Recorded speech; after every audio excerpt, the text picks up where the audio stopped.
नमस्कार, सब्सक्राइब करें जेडीएम पलामू पलामू खबरें सबसे पहले देखने के लिए। पलामू के विभिन्न क्षेत्रों में महुआ के सीजन आते ही लोगों के जग जाता है उत्साह। ग्रामीण क्षेत्रों में कमाई का प्रतीक है महुआ।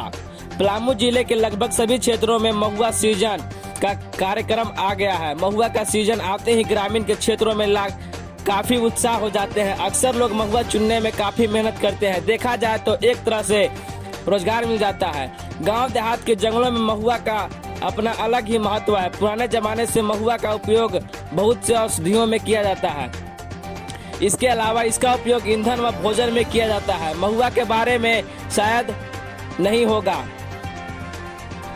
हमारे स्वास्थ्य के लिए बहुत फायदेमंद होता है। यह बुखार, दांतों की समस्या, विषाक्त पदार्थ को बाहर निकालने में मदद करता है। महुआ के पत्ती, छाल, फूल आदि उपयोगी होते हैं। महुआ का उपयोग कुछ राज्यों में वाइन बनाने के लिए किया जाता है। महुआ में बहुत से पोषक तत्व मौजूद होते हैं जो स्वास्थ्य को स्वस्थ रखने में मदद करते हैं। महुआ में बहुत से पौष्टिक तत्व उपस्थित रहते हैं। इसमें ऊर्जा, प्रोटीन, फैट और खनिजों में fibre, carbohydrate, calcium, phosphorus, iron आदि से समृद्ध है। साथ बताते चले कि महुआ का उपयोग डायबिटीज का एक ऐसी बीमारी है जो शरीर के सभी भागों को प्रभावित करती है।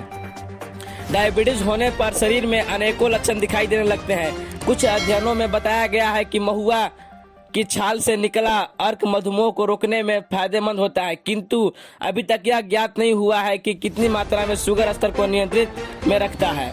महुआ के फायदे दांतों के लिए, दांतों से जुड़ी समस्या को ठीक करने के लिए महुआ फायदेमंद होता है। महुआ के पेड़ की छाल से रस निकाल कर उपयोग करते हैं। अगर मसूड़ों से खून निकलने की समस्या आपको होती है तो महुए की पेड़ की छाल से कुल्ला करने पर ठीक हो जाते हैं।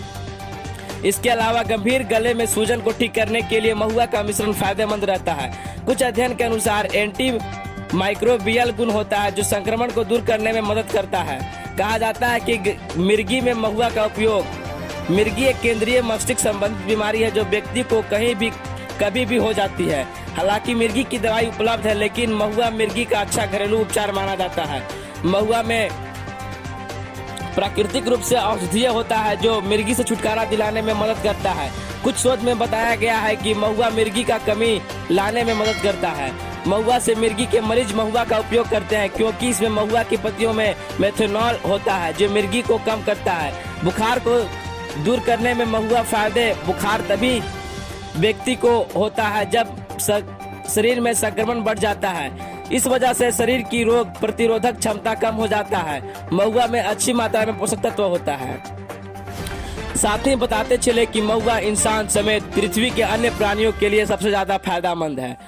महुआ के फूल सुंदर और मीठी सुगंध वाले जब पुष्पित होते हैं तो वातावरण में नशीली खुशबू छा जाती है। महुआ आम आदमी का पुष्प और फल दोनों है। आम आदमी का फल होने के कारण यह जंगली हो गया और जंगल के प्राणियों का भरपूर पोषण किया। आज के शहरी लोग इसे आदिवासी का अन्न कहते हैं। सच तो यह है कि गांव में बसने वाले लोगों के जिनके यहाँ महुआ के पेड़ है, बैसाख और जेठ के महीने में उसके फूल नाश्ता और भोजन है। लोगों द्वारा बताया जाता है कि 5वें दशक में महुआ ग्रामीण जनजीवन का आधार होता था। प्रत्येक घर में शाम को महुआ सूखे फूल को धो साफ कर चूल्हे में कंडा ऊपरी की मंद आंच में पकाने के लिए रख देते थे। रात भर वह पकता था, पककर छुहारे की तरह हो जाता था। ठंडा हो जाने पर उसे दही दूध के साथ खाने का आनंद अनिवार्य होता है। कुछ लोग आधा पकने पर कच्चे आम को छीलकर उसी के में पकने के लिए छोड़ देते हैं। वह खट मीठा स्वाद याद आते ही आज भी मुंह में पानी आ जाता है, लेकिन न वे पकने वाली दादियां रही ना माताएं। अब तो सिर्फ उस मिठास की याद भर शेष है। इसे डोभरी कहते हैं। इसे खाकर पंटोहा में कथरी बिछाकर जेठ के घाम को चुनौती दी जाती थी। लगातार 2 महीने सुबह डोभरी खाने पर देह की कांति बदल दी जाती थी। डोभरी का एहसास आज भी जमुहाई ला देता है। महुआ के पेड़ों के नीचे पड़े मोती के दाने टप टप चूते हैं सुबह देर तक। इन्हें भी सूरज के चढ़ने का इंतजार रहता है। जो फूल कुंची में अधखिले रह जाते हैं, रात उन्हें सेती है।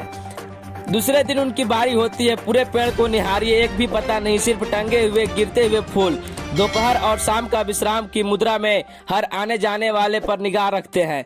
कुछ इतने सुकुमार होते हैं कि कुंची में ही सूख जाते हैं, वे सूख कर ही गिरते हैं। उनकी मिठास मधु का पूर्ण आभास हो देती है। जब वृक्ष के सारे फूल धरती पर को अर्पित हो जाते हैं, तब ग्रीष्म के सूरज को चुनौती देती लाल लाल कोपले से महुआ अपना तन और सिर ढकता है। कुछ ही दिनों में पूरा वृक्ष लहक उठता है। नवीन पत्तों की छाया में गर्मी की लुहार को धाता बताती है। फूल तो झड़ गए, लेकिन वृक्ष का दान अभी शेष है। वे कुचियों जिनसे फूल झड़ रहे थे, महीने डेढ़ महीने बाद गुच्छे में फल बन गए। परिपक्व होने पर किसान इनको तोड़ पीट कर इनके बीज को निकाल फोड़कर बीजी को सुखाकर इसे तेल बनाते हैं। रबेदार और स्निग्ध इस तेल को गांव डोरी के नाम से जानते हैं। एड़ी की बिवाई चमड़े की पन्ही को कोमल करने, देह में लगाने से लेकर खाने में काम आता है। गांव की लाठी कभी इसी तेल को पीकर मजबूत और सुंदर साथी बनती थी, जिसे सदा संग रखने में नसीहत कभी देते थे। कहा जाता है कि महुआ गर्मी के दिनों में नाश्ता तो है ही, कभी कभी पूरा भोजन भी होता है। बरसात के तिथि त्योहारों में इसी बनी मोहरी पूड़ी सप्ताह तक कोमल और सुस्वाद बनी रहती है।